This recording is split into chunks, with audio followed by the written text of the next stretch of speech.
That was a Monday. I had this feeling that Monday morning that I needed to dress a little differently than I normally did, but had no idea that that day was actually going to come. She was ready because there were plans and understanding. There were things that were put in place to be ready for that moment, but nothing prepares you for what that moment truly means. The focus that she had that day, the calmness and focus that this was going to happen and she was ready. Were there a lot of questions? Sure there were, because there was a lot of just uncertainties. This was something that was very unique to the history of Alabama. One of the things I think that impressed me the most about that day was her sense of confidence in herself and her ability to take this leadership role and move forward with it. There was just a sense of confidence in her that really stuck out to me. Watching her raise her hand and putting her hand on the Bible and raising her hand and accepting the office of governor, you just felt like she was ready for the role. And that was very, very reassuring to all of us. Well, I mean, I was very optimistic for the state at that time. I had worked with Governor Ivey in the legislature for several years when she was lieutenant governor. So there's no doubt in my mind that when she came into office as governor, that she was able to lead the state in the right direction. It was a comfortable transition for everyone. The legislature was comfortable. They knew Kay. The people of Alabama knew of Kay Ivey. She received a call, and at that point, she hadn't had her hair done.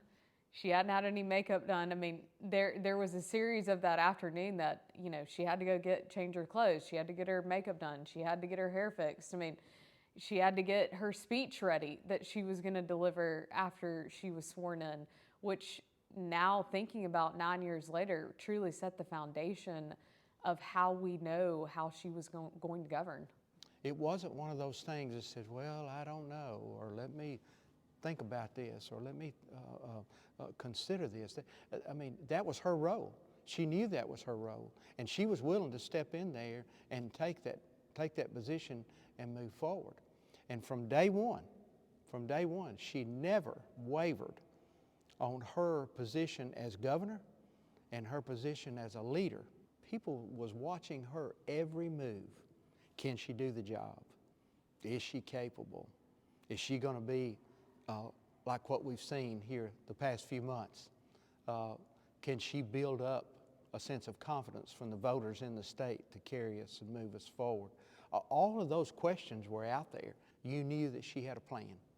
Kay Ivey has been committed to this state since a young age. She came in at the right time and moved the state forward immediately upon taking office. She was always that type of leader, and I had a lot of respect for her for that. She would not tell you one thing to sound good politically, and then a few weeks later change her direction or change her mind. She would say either, I don't know, or she would say, sugar, this is the way it's going to be, or I like your idea, and let's talk about it further and see what we can do. And she's always told me over the years, one of her sayings to me is she says, well, let's go to work. There was intentional thought and decision making during those 100 days of what were we going to achieve? What was she going to achieve for this state? And she had a phone list that evening after she was sworn in, and the next day that she worked through just connecting with Alabamians who play a really pivotal point in the economic status of this state, just to make sure that she was connected with them and they knew who she was and what her mission was. It was something that we had to get into fast action. There was no time to delay. Kay Ivey was in the right position at the right time to move this state forward. A pivotal part in those first 100 days was the Listen, Learn, Help, Lead tour, in going out to communities and hearing from people of what their true needs were and understanding how she could parallel that into success for Alabamians at the core needs of what these communities needed. Having that whiteboard and writing down true needs. I mean, you've seen some of those early decisions and discussions from that tour across the state be the pillars of success that she's been able to accomplish, and knowing what that community needed at that time and what the state needed. As I said, she's never been scared to take on the really tough issues, the big issues. She'll get out in front of them. She doesn't hide from them. She obviously has very deep faith, a true connection with the Lord, and you see that whether she's given a big speech or making a big decision, that she's truly dialing in and figuring out, Lord, guide and direct my every step. First thing I can think of, which was big at the time, and we'd been talking about it for some years, was the Rebuild Alabama Act, that was House Bill 2, that it was a big step. I mean, people are always hesitant when you're talking about taxes, and we knew it was going to be a big ask, but the governor didn't hesitate.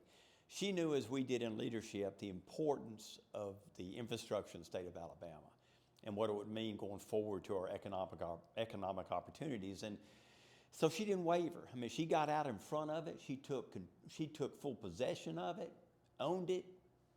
The legislature obviously supported her, worked hard, and it has been such an impact on the state of Alabama. Everywhere you go, you see the Rebuild Alabama signs and the positive results of that legislation. The prison issue was problematic before she became governor. In fact, it's what we got stalemated on because of all the turmoil in the previous governor, and we weren't able to get that done. Once she came into office, we were able to address that and get that done as well. So, no, she has never wavered taking on big legislation, and that was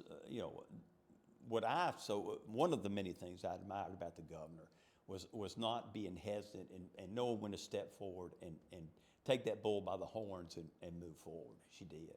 I would say at the heart of her time as governor, she is truly focused on education. She believes that education is at the core source of our economic success. And you've seen that, how involved she's been in the State Board of Education, how she's dug into policy initiatives, whether it's the largest education budget that she'll sign into law in a few days, or the CHOOSE Act to give parental rights, or the Literacy, the Numeracy Act, the Turnaround Schools Initiative. That has truly been at the core since day one of something that she has wanted to accomplish.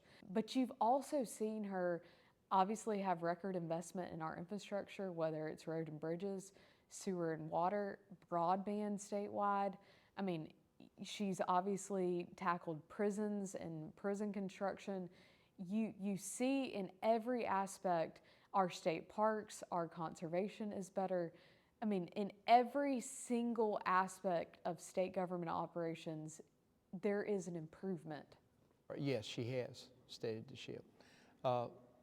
What that meant to us was that we had somebody stepping into a leadership role that was going to help us as a body. And when I say the executive branch and the legislative branch, that she was going to help us as a governmental body get to work and show that, hey, we are here to work for the people. The executive branch and the legislative branch working together through the legislative process changed immediately.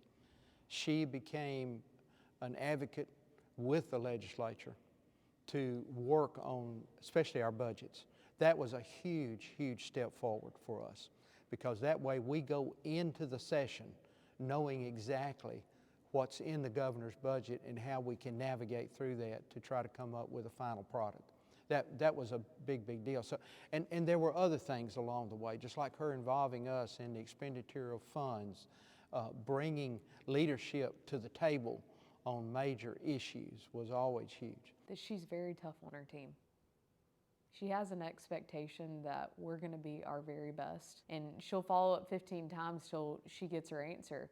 But that is what is the most surprising thing about her, is how tough she is on her team, but how much they admire and respect her for that.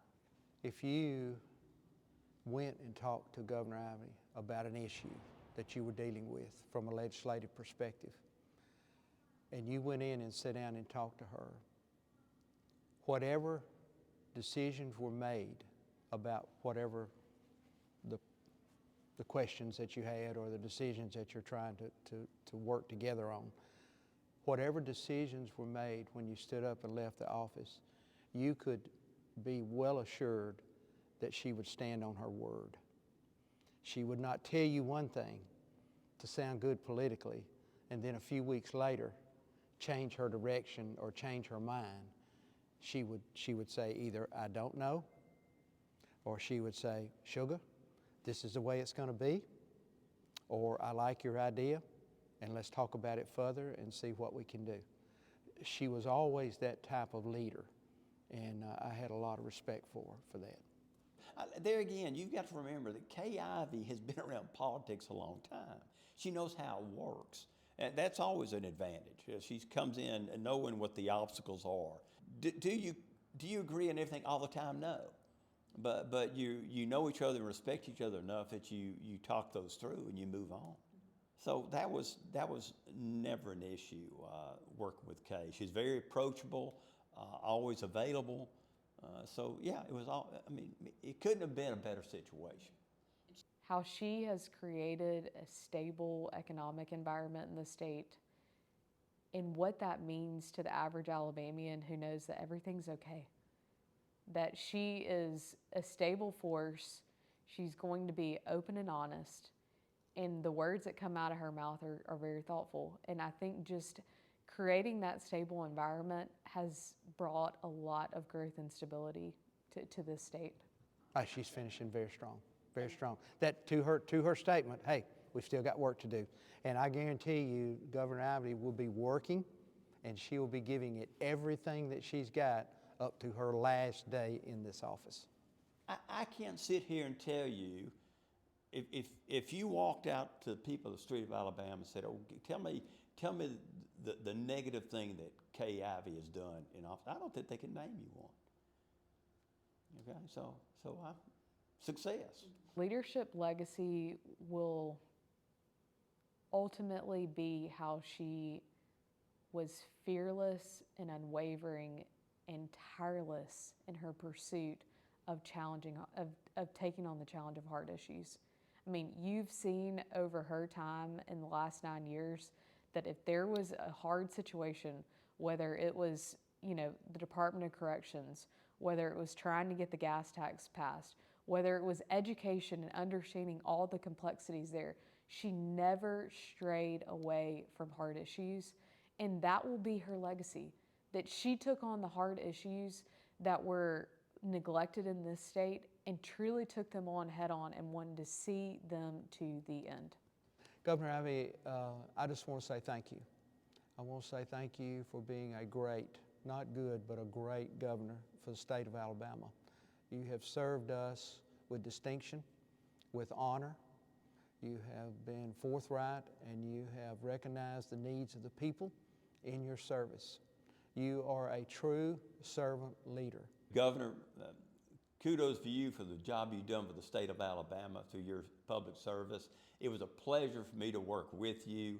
It's been a pleasure for me to watch you once I left the legislature continue to do the work you do for the state of Alabama. And you should be proud, and I know you are, and the people of Alabama, I promise you, are proud that you were their governor for these 10 years. Governor, it is truly the honor of my life to serve here with you. I thank you for your consistent, unwavering support and leadership to this state. Alabama is certainly better because of your leadership, and I just thank you for your commitment, for your unwavering support of your team, and for your dedication to Alabama. It has truly made this state better because of you, and I thank you for that.